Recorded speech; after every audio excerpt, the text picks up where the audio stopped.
Coming up on this episode of Nintendo Cartridge Society, we're part of a balanced breakfast. It's dangerous to go alone, so the Nintendo Cartridge Society goes with you.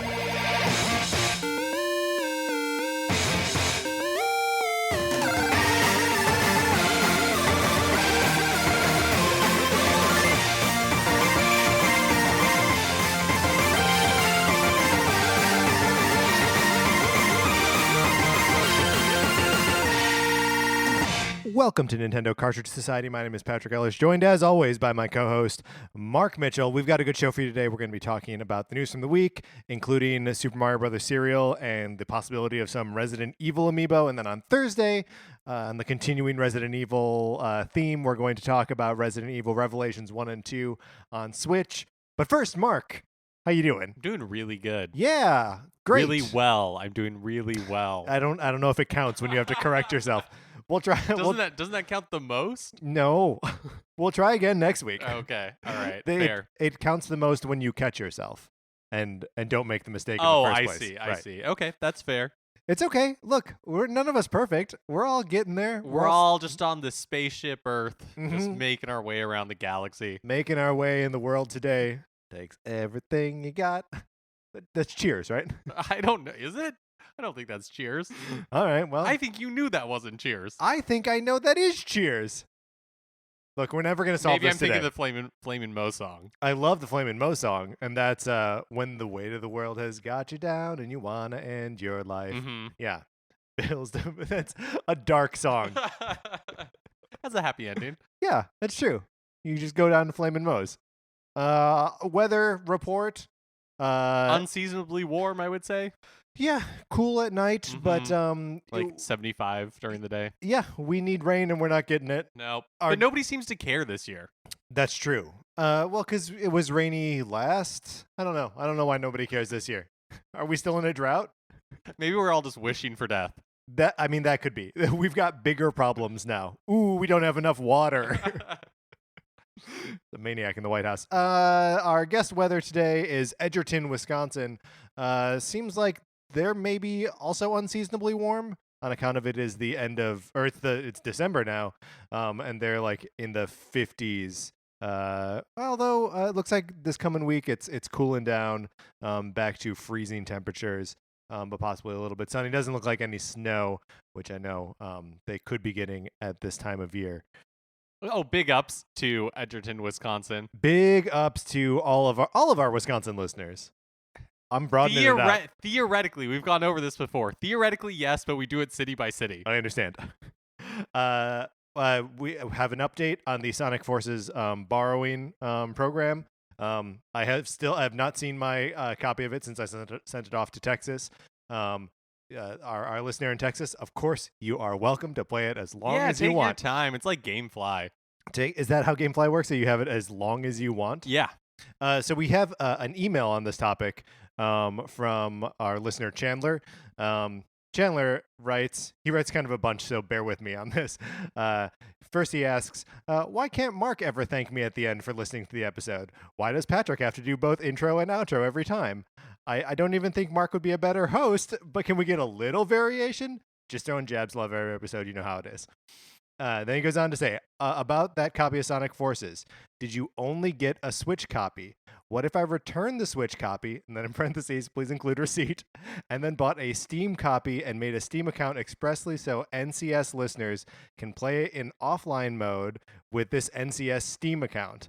That way, as long as we all sign in and download it and don't play with Steam in online mode, we could literally all be playing the same copy of Sonic Forces. Sorry for this being so long. I just thought you would enjoy this. Signed, your job's a joke, you're broke, your love life's DOA, Chandler. What do you think about that, Mark? Chandler, that seems ingenious to me. I don't understand the legalities of it. It does seem like, look, we're friends with everyone, right? You're all our friends. Yeah. You listen to the show, we're all friends. I also don't know if it would be legal for us to be sharing it. You can't like see that. it, but I'm winking really hard. Yeah, so like Chandler, Wink. If you set that up, wink. We don't know the legality of it. and we waive ourselves of any responsibility of that. But it But- sounds like a great idea. Right. And if you like, got back to us with like a like password or something for that account, and again, we're doubting the legality of Right. it. Wink, wink, wink, wink, wink. Wink, wink, wink, wink, wink. And we just read some like random letters and numbers on this podcast. No one would know what that means. Wink, wink. Mark, what have you been playing this week? So I finished Doom. Hey, Or I congratulations. finished the campaign of Doom. Thank you very much. It was awesome. I really enjoyed it. I had a blast. I liked it way more than I was expecting to. Great.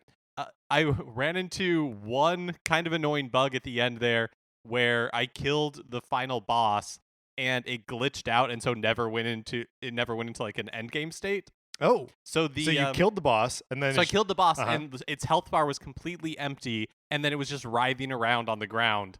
that's Because satisfying in its own right, though. Yeah. in a way, and like fitting because you're just like stuck in hell forever. Do you know the end of God of War 3? Do you know how God of War 3 ends? Yes. Okay. Because you told me. I've never played God of War 3. The way God of War 3 ends is you're Kratos, you're killing all the gods, and you're fighting Zeus, the last god that you haven't murdered. And it's the game, as it does so many times, prompts you to just like jam on the X button to continue punching Zeus's head. And it just never stops prompting you to press X. So like you can pummel Zeus literally forever.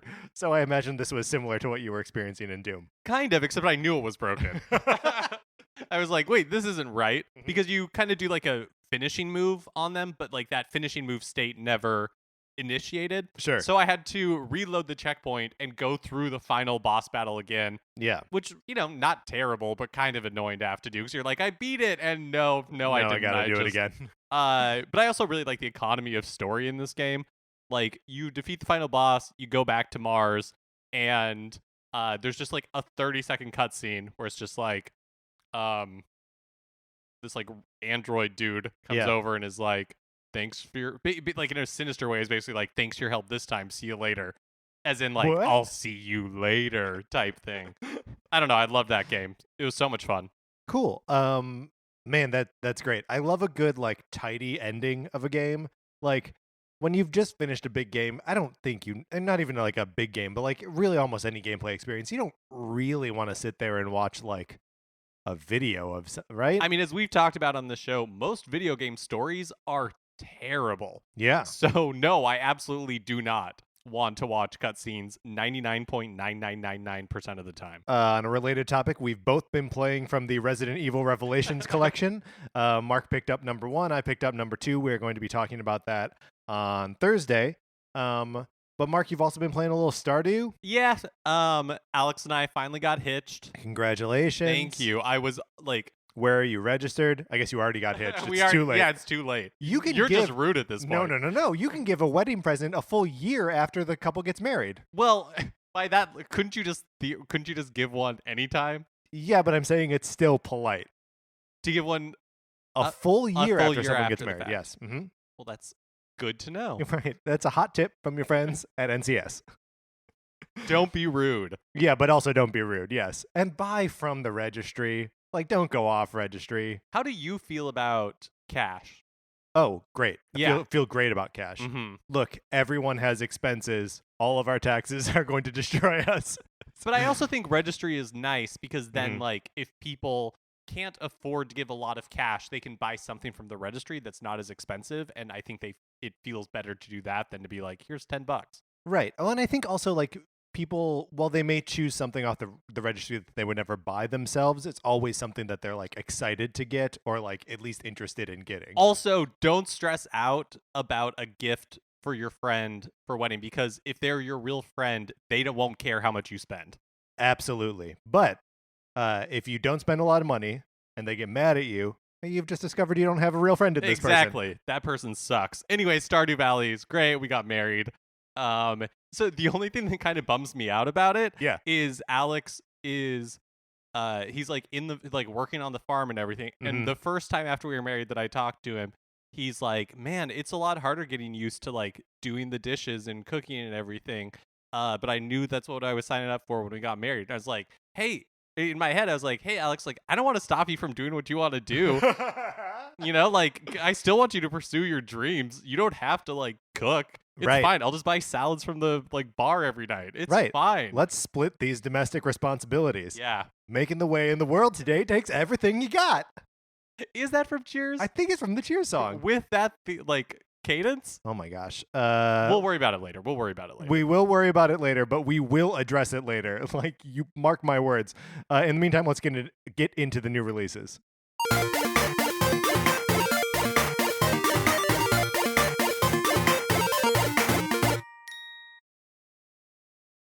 So new releases this week are a lot of indies.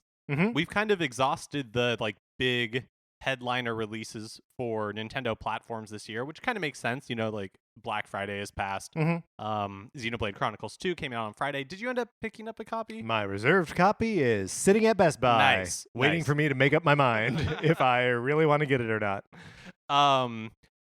And so I don't know. It's kind of a nice breather. There are some indies coming out this week on Switch. So on December 5th, This Is the Police, the physical version comes out, and then Caveman Warriors on the Switch eShop. On December 7th, there's Human Fall Flat, Teslagrad, Phantom Breakers, Battlegrounds Overdrive, Dimension Drive, Plague Road, Vostok Inc., Slain, Back from Hell, probably some other indies that aren't listed here. Mm-hmm. But anything on here like strike you as something that you're even remotely interested in? not really, but it's kind of a relief. Yeah, no kidding, it's right? like a little bit of a breather. It seems like we'll probably hear in the next month or two, you know, what Nintendo's early 2018 is going to look like. But for now, it seems like there's some catch-up time for me to play some games that I've neglected or wasn't able to finish or was interested in picking up months ago. Yeah, I still haven't picked up Golf Story. Golf Story! Yeah, it's a great time to get into it. A very good time to get into it. Speaking of getting into it. Making your way in the world today. Oh, this is frustrating for me. Because it's the first line. It's the first line, yeah. But the reason that we didn't, you don't like associate it with it is that like the song really kicks in. We are listening to the whole Cheers song here. Was this a song written specifically for the show? I don't know. I don't know either.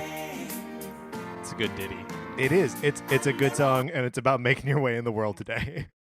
All right, Mark, those are the new releases. We're not going to play any of those, I don't think. Let's move out of this segment.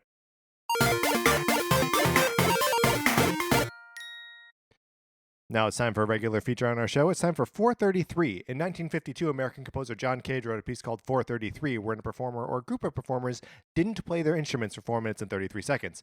For the purposes of this show, our instruments are talking about Nintendo. So for the duration of one performance of 433, Mark and I will talk about something not at all Nintendo related, thus fulfilling the contract of the piece.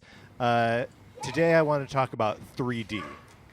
Just in general, it seems like a thing that we were all doing and excited about and paying more for. And I have we got to a point with movies, right, where it just became like kind of standard when you were like, oh, is that the 3D one? Are we going to see it in 3D? To like, I don't even think about it anymore. I just assume that it's not in 3D. What happened to it? I guess is my question. Yeah, we definitely went through like a boom and bust cycle because okay, so you and I both saw Coco recently. Yeah. And was that even offered in 3D? I have no idea. I have no idea either. I saw it not in 3D. I also saw it not in 3D, and I don't even know if 3D was an option. And that seems strange to me that like an animated film like this wouldn't be released in 3D. Is the new Star Wars coming out in 3D? I don't know. Was Force Awakens in 3D? I genuinely can't. I can't remember either. I want to say yes. Yeah, but I don't know. I don't know either. I don't know. It was. I feel like it was one of those things where like, marketing told us we were supposed to be excited about it, right? And so we were, and then, or at least we tolerated it. Well, I don't. I mean, I know that I personally, leading up to Avatar, it was like, oh yeah, if you're gonna see Avatar, the way to see it is in 3D. You know, like that sort of thing. Right. Which I think I don't like Avatar, but I think that remains true. Like I saw Avatar in the theater, was bored by it. Saw Avatar like again years later at home on TV, and I was like, this is real dumb. There's no point to watching it not in 3D. Well, it's the same reason why that Alice in Wonderland movie, the Tim Burton yeah. one, made like over $1 billion. Right. Because it was like it hit at the perfect time right after Avatar. It was like the next big like event. I don't know. I feel like a lot of it was TV makers were struggling for a way to sell new TVs. Because remember when like top of the line TVs were 3D TVs for a while? Yeah. I Yeah. guess- It doesn't make. I mean, and we, obviously we're talking about. We have a Nintendo show, and I don't want to break the contract of 433, but the 3DS. And they've quietly kind of like newer versions of that. They're like, yeah, here's 2DSs. well, we've gotten rid of 3D. And games a lot of times won't even support it. Yeah, like Pokemon is like very limited amount of actual 3D. I don't know. Sometimes VR reminds me of 3D, Yeah. where it's like I think there are use cases for it, and I think there's obviously a dedicated fan base. But as like widespread adoption of VR, it's difficult for me to imagine. It's weird to think that like there are movies that are made like filmed in 3D, right? And that those movies are like intended to be viewed in 3D, and like that makes sense to me. But then it's weird that they would also offer like a 2D version of that. And similarly, that there are movies filmed in 2D that are then like, they just like juice it. They flip the 3D switch. I know it's much harder than that. But they're like to pretend that it was 3D. It was just like they don't feel like they're the same medium necessarily. Like you would film things different ways if you expect it to be in 3D. I remember when the first Thor came out, that we had the option of seeing it in 3D or 2D, and like ended up waiting around like by the theater for an hour to see it in 2D instead of 3. Yeah, well, I mean, okay, so was the most recent Thor in 3D also? I don't know, because you and I saw Thor Dark 2, World yeah. in 3D. Uh-huh. I remember because my glasses were messed up for part of it. But yeah, I don't even know. I don't even know if the most recent Thor was presented in 3D ever. It seems like a way now for studios to like make a little extra money, but not like it seems like they expect most people to see it in 2D. Yeah, I mean, I think that's probably right. That they're just assuming, because like you don't hear about people filming in 3D anymore, and like The Hobbit after the like 60 frames per second. That's right. Fiasco, or was it 48 frames? I think it's 48. And aren't the new Avatar movies supposed to be doing the same thing? Oh, I don't know. I mean, here's the thing: are those Avatar movies actually coming out? Do we know this for sure? Like, I mean, nothing is certain. That's right. It's still hot in LA. That's right. We need rain. We need it bad. I feel like any attempt to make movies. Oh well, we'll never know. Well, I guess we will never know about movies. We were accompanied today by the Royal Center School of Speech and Drama MA Musical Theater Department. Mark, let's get into the news.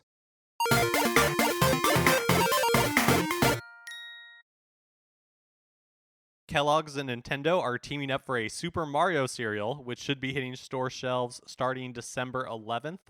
Built into the box seems to be an amiibo card that players can try with Super Mario Odyssey. This is a fun, weird thing, right? Well, like an image of it showed up sometime last week online, right? And people were speculating: is this real? Is it fake? Nobody knew. It became like this big like thing, right? And then it turned out that it is real. It's basically Lucky Charms, but with like Mario stars in question box instead of pots of gold. Are you a big cereal Pot of guy? Pots of gold. Pot of golds. I mean, Lucky Charms and not Lucky's Charm. We'll which is figure it out later. obvious. Are you a big cereal guy? Yeah, I am a big cereal guy. So are you excited about this? If I see it in store, I will definitely pick it up. I've already promised to pick it up for a friend and mail it to them if I see it, because they live in the UK. Oh, okay. And it's not being released there. Just one more thing we can lord over the Queen. That's true. Sorry, Queen. You don't get our taxes, and you also don't get our cereal. Why is it coming to the States and not to, like, it's not coming to Canada? It's not coming to... I don't know that like Kellogg's has much like international distribution. Oh, that's a good. I guess I don't know. Cereal is such an American Oh, absolutely. thing. We got like conned into thinking that leftover wheat flakes are nutritious somehow. Right, that it's food in any in any way, shape, or form. Man, we're real dumb. So here's the thing. I'm a little bit excited about this, and like I want to go to the store on December 11th to like get it. Well, okay. Before everybody rushes the store on December 11th, Right. it's not like a movie release or like a video game release where stores are going to be hoarding it and then it'll just be released on December 11th. Right. Like It's already appeared on store shelves, yeah, like right? it could be out there now. Your store may never get it. It might trickle in, so please don't like hound the people at your local grocery store because they don't know. Right. If anything, continue to bother the employees at GameStop. Like Right, exactly. Demand the GameStop starts stocking cereal. you know what? If I was in charge of a GameStop, I would make sure that we had some boxes of that cereal. That seems synergistic to me. Right? Like just do it. Or cereal in general. Well, oh, okay. You mean because it's like Gamer fuel. food. Yeah, exactly. like we sell cereal and energy drinks at the GameStop. What do we know about what these amiibos are? So it seems the amiibo functionality, it's basically like a glorified amiibo card. Yeah, yeah. But it seems like the functionality in Odyssey is it gives you like gold coins or a heart. Okay. It seems limited. It's Right. not like a new costume or anything like that. I mean, and all of the like amiibo functionality is fairly limited. I've been using the Bowser amiibo a lot, the Wedding Bowser amiibo, because he highlights the location of a purple coin with like a little purple reticle that like you can see through like walls or whatever. And so when you're like, I've got all but 3 of the purple coins, where, when you're like, I'm done running around this kingdom, I don't want to just like waste time anymore. It's been a nice like little way to do that. But I'm saying that's not what the cereal box does. Would you think that it will work on anything? Like, like a game that accepts any amiibo? Do you think it'll work on I would one of hope so those? that like that it works on like Breath of the Wild, which you can make it rain, whatever. Yeah, I would hope so. I mean, we don't know. All we know is the Super Mario Odyssey functionality. Yeah. If I see it in stores, I will pick it up. I don't think I'm going to like really go out of my way to try to find it. I mean, I will go out of my way in that I don't ever buy cereal. Right. So like I'll walk down the cereal aisle and spend the like $4 for a for a box of Super Mario cereal. We were talking about this just before we started rolling, but this is not the first Nintendo cereal that has come out in the States. Something like 30 years ago, there was a like split box of cereal that was Mario on one half and Zelda on the other. It's interesting. Maybe it's not interesting, but that this cereal is just Mario and not the 2 franchises. It's also interesting that we haven't had anything like that for like 30 years. Yeah. Like, why is there no Pokemon cereal? I wonder if there has been Pokemon cereal because that seems like a no-brainer. Yeah, it does seem like a no-brainer, and that they would just make 151 different marshmallows, and you have to collect them. Like, there's no guarantee that they're all in that box. When we recorded last Thursday's episode on Animal Crossing Pocket Camp, which everybody should listen to if you haven't already, we talked about... And you should friend us. Our friend codes are in the episode description. Oh, yeah, that's right. That's right. We talked about how the game has the opportunity to continually change and offer seasonal events, potentially. And then on November 30th, the day that episode was released, they did so. They launched a holiday-themed event. It kind of sucks, though. Yeah, but I mean, what are you going to do? That's that's what these kind of games do, right? So basically, you can craft special holiday-themed items, but you need to farm candy canes. A special currency. And you do that by completing tasks for different animal friends. And everyone gets a Santa hat, though. So I'm rocking my Santa hat. Okay. And I think a couple of people have friended me. Oh, good. Or at least I think they're from the show. But always looking for more. Haven't hit that 100 cap yet. It caps at 100. I believe so. I have not actually gone back into Animal Crossing Pocket Camp since we talked about it last.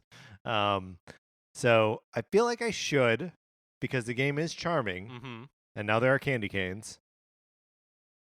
I mean, you might have a couple of friends requests sitting there. I might. It's charming. It's not like knock your socks off, but for more on that, you can listen to Thursday's episode. Right, and I like my socks.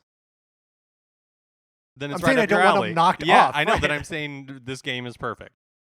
Atlas confirmed Shin Megami Tensei 5 will be coming to the West. I guess I kind of assumed this was happening, but there was no official confirmation. Now there is. I also guess I sort of assumed that. I sort of guess I assumed that. We'll never know. But yeah, it wasn't. I mean, a lot of the Shin Megami Tensei games end up coming to the West at some point, right? Yeah, I mean, between this and Persona, Yeah. I mean, this is basically Atlas's signature franchise. Persona has grown in visibility a lot. Right. So I mean, Persona is a spin-off of Shin Megami that's Tensei, right. So Yeah. I assumed that it was going to come here, but now we know for sure it will be. Mm-hmm. No, so it's supposed to come out, I believe, next year in Japan, but no release date or even hint of a release date in the West yet. But hopefully 2018 as well. Does it seem like Atlas puts out a ton of role-playing games? Like, Yeah. they just put out like a ton of games, period. But then like they're all JRPGs. Yeah, absolutely. And when they do something yeah. a little bit different, like Catherine, it's Yeah. always interesting. Man, that game's so good. Catherine's so good. I really like that game. Well, and so I think we'll continue to see more Atlas games on. I wouldn't be surprised if eventually we see like a Persona 5 Golden or something like that. Right, Golden being the sort of like special edition. That the last generation there was a Persona 4 Golden that was a Vita exclusive. I believe right? so, yeah. And was kind of like the only game you heard about people playing on Vita, but also is like the definitive Persona experience. I'm not as convinced. Like, there's some relationship between the Persona series and Sony. That I mean, at the very least, that they're published by Sony, right? I don't think so. That might not be right. Yeah, I don't. I think they're published by Atlas, which is a subsidiary of Sega. Right. Well, then maybe it's just they have some sort of exclusivity. But it would be nice to see it come off of that and appear on Nintendo stuff. Yeah, I mean, like at Persona Mystery Q or whatever it was called came out on the 3DS. Right, There's there were another two of one those, coming yeah. out. I Mhm. don't think it's been released yet. I think it really what it came down to was PlayStation for many generations was the go-to platform for third-party RPGs. Sure. Not in the handheld space, because in the handheld space, outside of like Right. it was the Vita and the 3DS, just depending on what kind of audience you were hitting. But the Vita is dead. The Mhm. 3DS is pretty much dead. The PS, like I think all of those kind of titles will be coming to the Switch. It just makes the most sense for a Japanese publisher to do so. Yeah, absolutely. In an interview with 4Gamer, Monolith Soft president Tetsuya Takahashi expressed interest in having Xenoblade Chronicles X brought to the Switch. Interesting. He just made that statement before, like, seeing how Xenoblade Chronicles 2 did on the platform. Was just like, yeah, let's bring X. Now X is the side story one, right? I don't know the relationship to it. Like, I don't know as far as like side story, but yeah, it's the one on the Wii U. Okay. And I guess I wouldn't be like totally surprised. I think Xenoblade Chronicles 2 seems teed up to be the most successful launch of either of those games. Yeah. Or of any of the games in this Xenoblade series so far. And we've seen other Wii U games that didn't really make a splash, partly because of the small user Right. base, Mhm. like brought like Pokken Tournament brought onto over, the yeah. Switch. So it wouldn't surprise me if we eventually saw it, especially like as like a kind of maybe a title to like tide us over in between Monolith Soft projects. Sure. And I mean, I guess especially, look, we don't know what 2018 is bringing. I mean, like, really, all we know on the Switch is like a Kirby game and a Yoshi game. So like, yeah, there are a lot of blank spaces to fill in, and like, Nintendo's been so good this year about like every month is another like high profile Nintendo game. And 2 is not enough to get through 12 months. Yeah. We need at least 10 more. Well, one thing that I didn't mention that I actually didn't write down here, but on Thursday, the Game Awards are happening. Yep. And Nintendo it was holding a contest to give away like 4 tickets to attend. They, in the past couple of years, have had some sort of announcement or like presentation or like something to show there. Right. We saw some like extended look at Breath of the Wild last year. That's the first time we saw Kaz, And right? yeah, yeah. The music playing bird. And the year before that was the Cranky Kong reveal. Yeah, so I So- mean big things happen. Big things happen at the Game Awards. It would be, I guess, perfect timing to reveal the Breath of the Wild DLC the Champion's Ballad. that's yeah. coming out, but maybe we'll see like an announcement of some sort on Thursday. Yeah. ARMS has been updated to version 4.1, and Springtron is now available. So Perhaps you could explain a little bit more about what that means. So Springtron is basically the evil robot version of Springman. He was a like enemy character, like a boss character that was introduced a little while back. I think in October. Oh, okay. Yeah, so not even all that long ago. But now he is a playable character. So, it's like getting to play as a Kuma or whatever. Or like Noob Dark Link. Saibot. Yeah, or Dark Link. All good references. So yeah, I mean it's just continuing to grow the ARMS roster. That's 4 new characters that we've gotten since launch. Yeah, it also seems like the cadence of updates is coming more frequently. Yeah, it like, does seem like that, yeah. Because in October, you had that stuff added, including Springtron, Mm-hmm. and then we just had a massive update a couple of weeks ago Yeah. that included Party Crash mode, and the second Party Crash was announced for this weekend. Then you have this update, so I don't know, maybe they've kind of hit like a point in development where they can roll this stuff out a little bit more frequently. Or I mean, it could be that they've also gotten their other releases out of the way. That like, they had some of this stuff and we're just kind of like holding it well. Like, okay, Splatoon is out. We don't need to. Oh, Mario is out. We don't, need to introduce more content. But yeah, keep throwing them ARMS characters in there. It's fun to have more. So Capcom almost made Resident Evil Revelations amiibo, or I guess just Resident Evil amiibo. Ryota Nitsuma told the Japanese magazine Famitsu that they started work on Hunk and Lady Hunk figures, but, quote, various circumstances caused Capcom to pull the plug. Okay. Capcom. Hunk and Lady Hunk? I guess they feature, I haven't played it yet, but I guess they feature kind of prominently in the Resident Evil Revelations 2 like raid mode. I haven't played any of the raid mode. Look, but still, why wouldn't you do like one of the characters? Like, why wouldn't you be like, here's Barry Burton, here's Claire Redfield? Right. What are playable characters in the first one then? Jill Valentine. There we go. Characters that everyone who's played any Resident Evil games know, and not Hunk and Lady Hunk. I think it's hilarious. It is, of course, but it's a bad choice. So Capcom's made third-party amiibo before for Monster Hunter Stories that I think they're Japan exclusive. And Resident Evil Revelations, both games do have like amiibos support. Yeah. You can obtain ammo or like points. Yeah. We will talk more about how points work in Thursday's episode.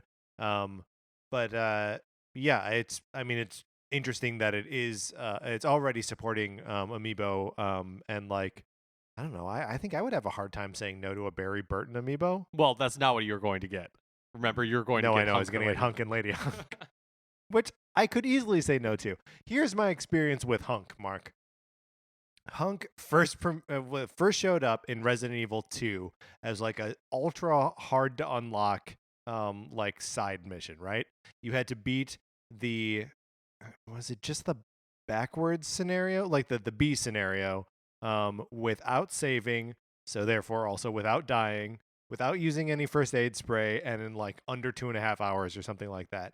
And this is back when I had the time and patience to play one game like 10 times.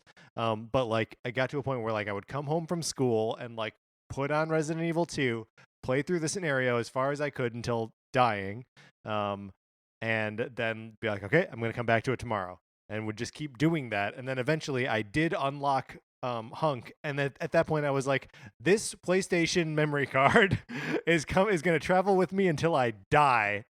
I don't know where it is now, but Yeah, so then you would play as Hunk, which is a scenario I could never beat. It was too hard. But if you did beat it, you could play as a hunk of tofu. So where's my tofu amiibo?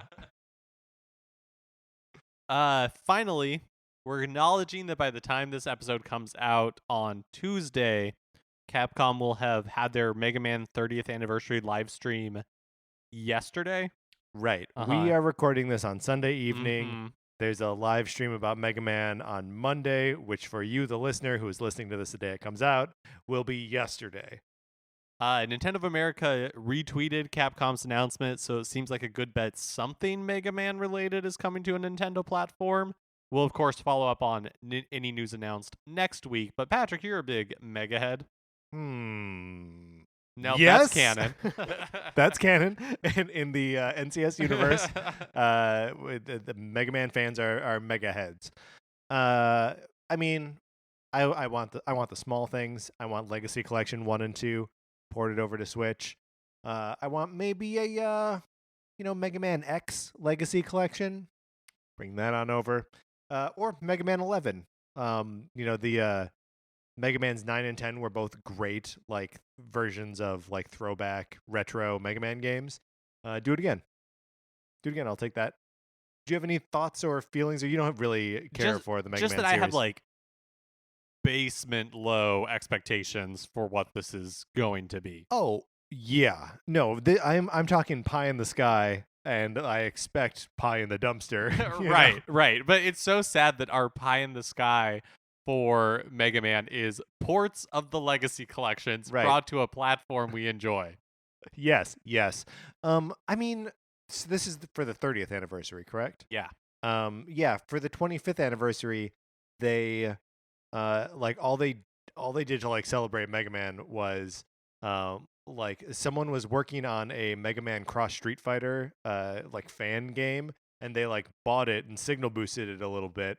And then released it only on PC. Like, you couldn't get it on PlayStation or any other platform. And the game was a good effort, but, like, the levels are poorly designed and kind of weird. But the boss fights are cool because it's all with, like, Street Fighter characters. My point is, they've been, like, kind of, it's half measures, right? And I just, like, it would be nice if they actually did something new with Mega Man in, like, a substantive way. It doesn't have to be around an anniversary, but, like, come on, that's like a flagship character and franchise. Cautiously optimistic. Cautiously optimistic, or, like, defeatedly pessimistic. What's the difference at this point? I honestly don't know, Mark. All right, let's get out of the news.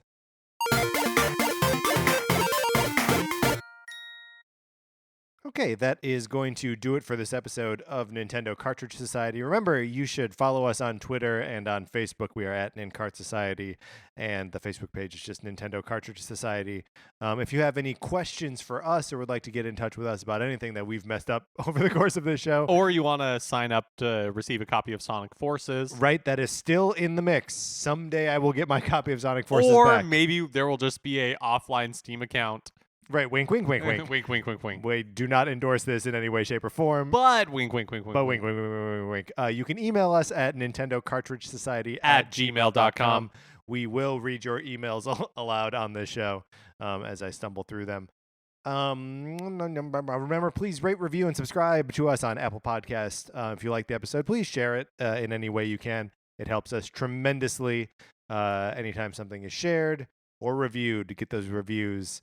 I haven't noticed any new reviews lately, Mark. Have you noticed any new reviews lately? No, but I haven't checked. No. But maybe we'll make it a point to check this week and see what happens. Maybe this is the week where we check. Yeah. So maybe this is the week where you write one, listener. Maybe. If you like Mark and Mine's opinions, we also write about comic books on retconpunch.com. Olivia Duncan made our logo. Our theme music is provided by 8-Bit Betty. You can check out 8-Bit Betty's music by going to 8bitbetty.com or by listening right now. For my co-host, Mark Mitchell, this is Patrick Ellers saying thanks for listening.